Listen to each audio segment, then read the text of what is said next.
O conceito de campesinato está entre os mais difíceis de se explicar. Diferentemente das categorias de trabalhador assalariado ou de empresário capitalista, que sempre se produzem e se reproduzem exclusivamente a partir da relação trabalho-capital, em todos os lugares o campesinato se cria e se recria por meio da relação familiar do assalariamento temporário.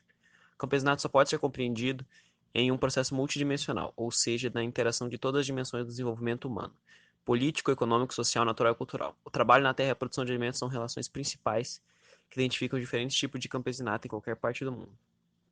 Embora não haja similaridades, o campesinato tem suas características distintas na maioria das regiões do mundo. A diversidade cultural e econômica é uma das principais riquezas do campesinato.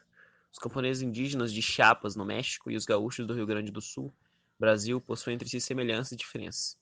E a mesma coisa ocorre em relação aos camponeses indígenas Mapuche, do Chile e da Argentina, e os da região nordeste do Brasil. Da mesma forma, apesar de viverem em relações análogas, os camponeses sem terra brasileiros, bolivianos e paraguaios possuem muitas distinções.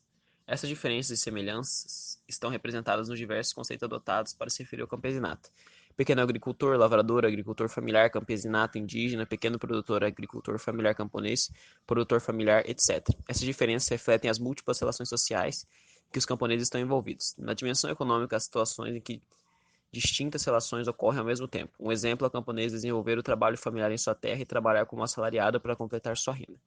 São os casos de camponeses mexicanos ou guatemalcos que trabalham nos Estados Unidos ou nos camponeses nordestinos no estado de São Paulo.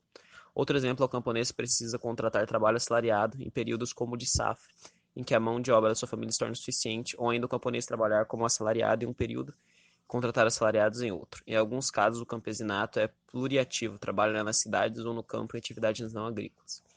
Existem também diferenças e semelhanças na cultura, nas relações com a terra e com o território de camponeses, indígenas e não indígenas, que recebem influências de diferentes religiões e da mídia. É significativo que haja também uma influência mútua entre elas. Um exemplo foi a influência da música mexicana e paraguaia na música caipira brasileira, um dos tipos de músicas camponesas do Brasil. Para camponeses indígenas ou não, as festas, músicas e danças possuem significados constituídos por diferentes motivos, mas predominam em sua origem as relações com o trabalho e natureza.